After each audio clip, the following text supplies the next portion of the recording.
In the heart of the Benin Kingdom, nestled among ancient trees and vibrant markets, lived a young maiden named Itohan.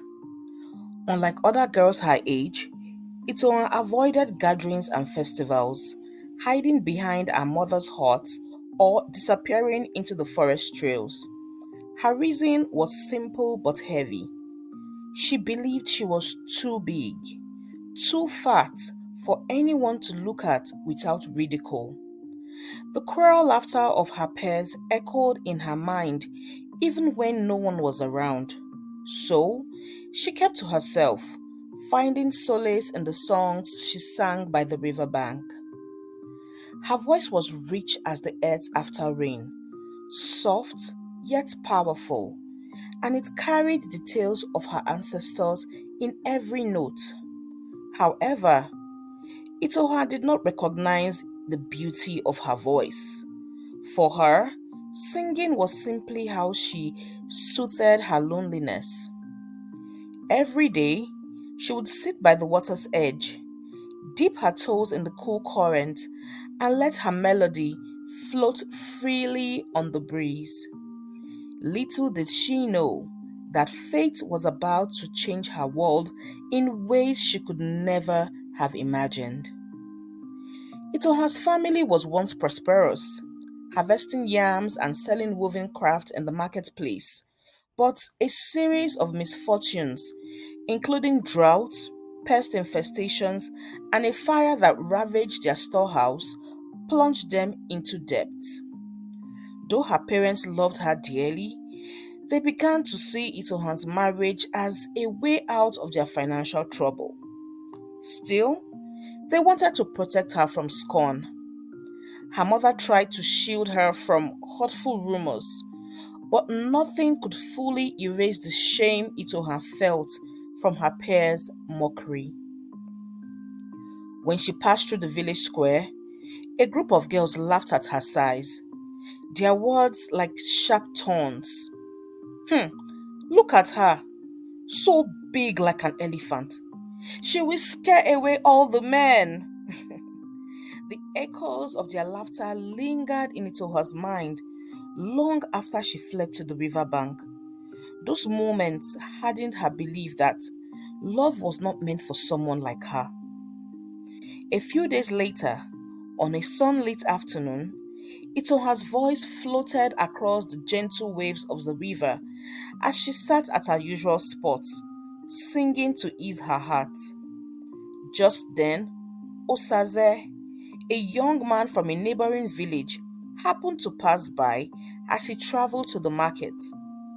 The melody of her song captivated him.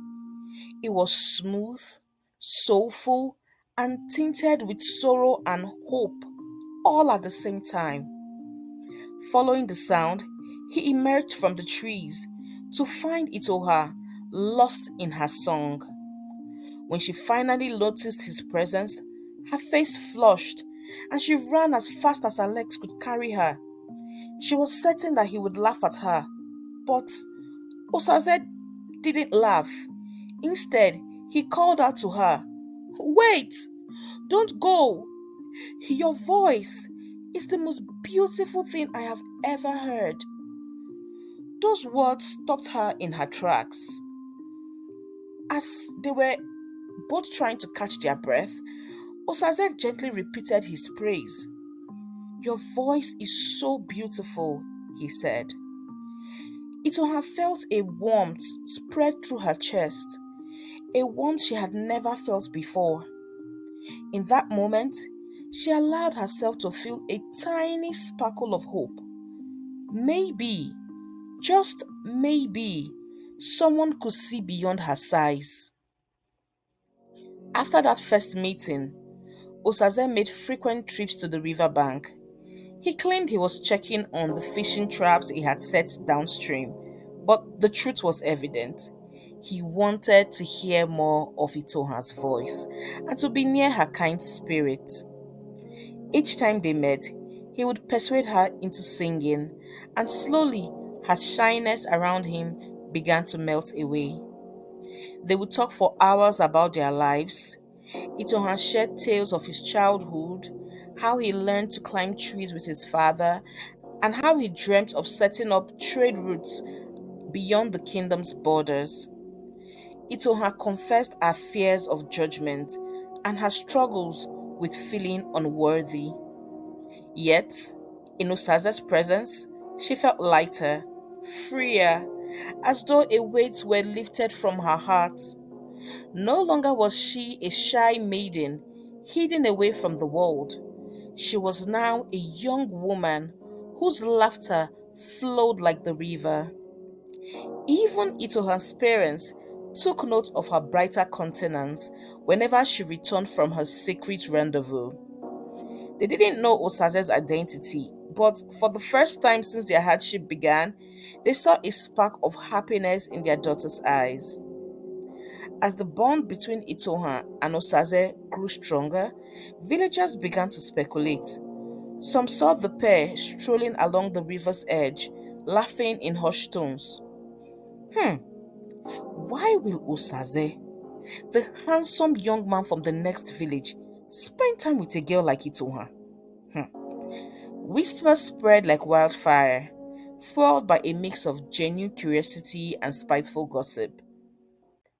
Osaze was from a well respected family. His mother, Mama Ede, came from a long lineage of merchants and traders. She was proud and particular, already imagining her future grandchildren as tall and slender, carrying on the family's legacy. To her, a marriage between her son and any maiden who didn't fit her ideal status could bring dishonor, or so she feared. When rumors reached Mama Ede that her son was frequently in the company of the fat girl, she confronted him. Osaze, is it true? Are you spending your time with that fat girl named Itohan? Her stern gaze reflected generations of pride, but Osaze stood firm, defending Itohan with a calm determination that surprised even his mother. She is kind and strong, he began. She has faced more hardship than you know. You just need to open your heart to know her. Elsewhere in the village, whenever Itohan walked around the market, she could feel eyes on her. The mocking words from her peers threatened to undo her growing confidence, but she remembered Osaze's unwavering faith in her. Step by step, she lifted her head and reminded herself that people's opinions did not define her. Every year, the Benin Kingdom celebrated the Festival of Blessings, marking the end of the harvest season with dancing, music, and feasting. Usually, Itoha kept to the shadows, dreading the laughter that might follow her. But this time, Osaze urged her to attend, promising to never leave her side. In preparation, Itoha's mother sewed her a gorgeous traditional attire dyed in rich shades of red and coral. When Itoha first beheld her reflection, she felt a jolt of pride. She saw not merely a fat girl, but a vibrant young woman. That evening, lights glimmered across the entire kingdom. Lively drum beats filled the air, and the aroma of delicious ogbono soup enticed all who passed. Itoha arrived to Osaze, her heart pounding. Initially, some villagers wouldn't stop staring at them in disbelief, but as Itohan began to sing to the beat of the drums, their moods shifted. Her voice rose above every judgment and every misconception. Meanwhile, in the corner of the festival stood Ehi, a beautiful maiden with a sleek figure and refined manners. Mama Ede had long planned that Osaze would marry Ehi, solidifying a bond between their two prosperous families.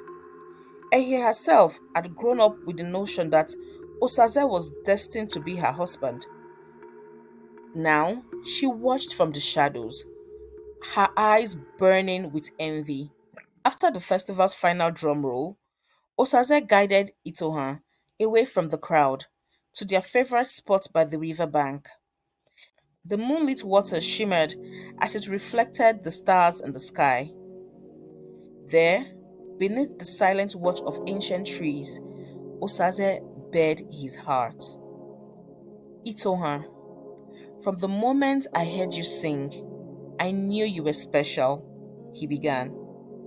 But it is your heart, your strength, and your spirit that have made me fall deeply in love with you.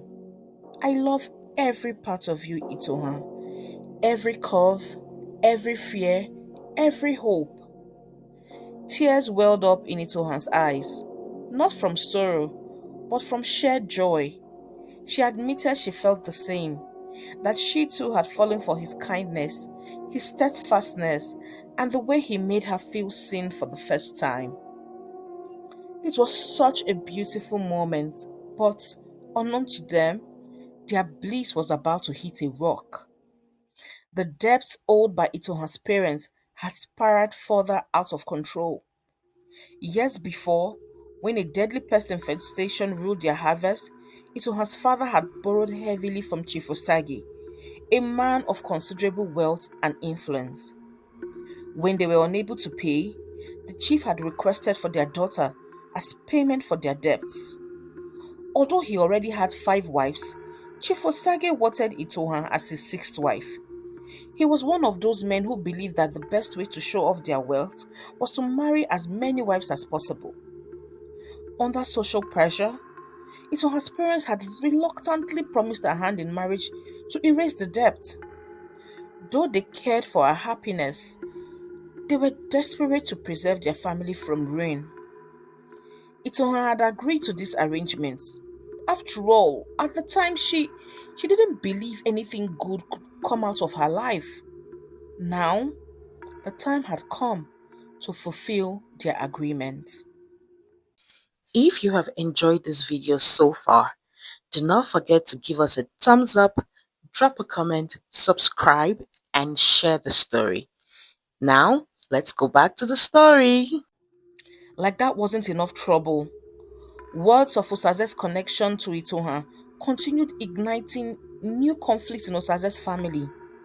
Mama Ede raged at the thought of her son marrying anyone other than Ehi. She reminded him daily that he needed a wife who would enhance the family's social standing. Ehi wasn't idle in all the chaos. She made it her mission to spread false rumors about Itohan, whispering that Itohan was only after the wealth from Osaze's family. With all of this chaos going on, the most pressing threat came from Chief Osage's insistence on claiming Itohan by the next market day. Itoha felt torn between loyalty to her parents and her love for Osaze. If she refused to marry Chief Osage, how would her parents survive their debts? If she gave in, she could lose the one man who cherished every bit of her. She was so confused. 2 days went by, and Osaze did not hear from Itoha. He had spent hours waiting at their usual spot by the river bank, but there was no sign of her. Worried sick, he decided to visit her parents' house. On getting there, her mother was seated in front of the house. She did not seem happy to see him. When he greeted her and asked of Itoha, her father came out and asked him to leave. He went on to inform him of Itoha's wedding to Chief Osage and advised him never to come to their house again. Osaze couldn't believe his ears. He screamed Itoha's name, telling her to come out and explain what was going on, but all he got was silence. Eventually, he left, still in disbelief. Was Itoha really going to leave him and marry Chief Osage just like that? What about the love and promises they shared? Were they just words? Did they mean nothing to her? In the coming days, Osaze sank deep into despair. Believing Itohan had given up on their love, he stopped eating, sleeping, or even venturing beyond his mother's compound. Night after night, he dreamt of Itoha, singing at the river, drifting away from him like a distant echo. Mama Ede, though worried for her son, believed it was a good time to solidify her plans. She invited Ehi to come and establish her presence by posing as a shoulder to cry on. However, when Ehi came around and tried to comfort him, Osaze rebuked her sternly. I can never be with you. Itohan is the music to my soul. If I cannot be with her, then I will be with no one else. He turned to his mother and said, Itohan will come back to me, and you will either accept her or lose me. The day of the wedding dawned bright, though a sober hush fell over Itohan's household. Her parents dressed her in a regal outfit of coral beads and embroidered cloth, sadness in their faces at what felt more like a sale than a celebration. Chief Osaze stood in the village square, surrounded by drummers and elders who had come for the ceremony. When the time came for Itohan's parents to accept the bride price, her voice rang out in protest. Do not accept it, she cried, her voice blazing with newfound courage. I will not marry you, Chief Osaze. My heart belongs to Osaze. The crowd gasped. Never had anyone dared to speak against the chief so openly. Itohan revealed the manipulations at play, the crushing debts that forced her parents' hands, and the marriage she had never freely consented to. She also revealed how Chief Osaze had tried to separate her from Osaze by insisting she cuts all contact with him. At first, there was stunned silence. Then, in a wave of empathy and outrage, the villagers began to chant for Itohan's freedom. Chief Osaze, seeing that his influence could not stand against the unified voice of the people, grudgingly stepped back. But before he left, he promised Itohan's parents that this wasn't the last they would hear from him. Just then, Osaze emerged from the edge of the crowd. Though weary from grief, his eyes leaked with hope. He moved towards Itohan, and without hesitation, she ran into his arms. Thunderous applause filled the square, and in a moment that would long be remembered, the first union transformed into a celebration of genuine love. Few months later, now free from Chief's claim, Itohan and Osaze finally got married. Though their parents still wrestled with debt, the community, moved by the couple's bravery, rallied around them. Neighbors contributed what they could, even setting up a plan to help the family slowly repay Chief Osaze without sacrificing their daughter's happiness. In their new home, laughter resonated through the walls. Itohan sang every morning while Osaze tended to his palm trees and fishing traps. She discovered a new sense of purpose, teaching young girls in the village about body acceptance and self-worth. Her story became a beacon of hope, particularly to those who felt unseen or unvalued. Eventually, even Mama Ede softened, won over by Itohan's kindness and how deeply Osaze adored her. As for Ehi, her bitterness remained for a while, but seeing how happy Osaze and Itohan were, she began to reflect on her own path, eventually seeking genuine companionship rather than forced prestige. Years later, Itohan and Osaze's household were filled with children's laughter. The story of perseverance and love had echoed through the entire Benin Kingdom, inspiring others to look beyond physical appearances and question archaic customs of forced marriage. As they sat by the river in their old age, watching the sun set over the water, Itohan sang the same song that had brought them together. Osaze smiled, taking her hand in his. They had faced many trials, But through it all, their love had remained constant. A beautiful melody that would echo through the ages.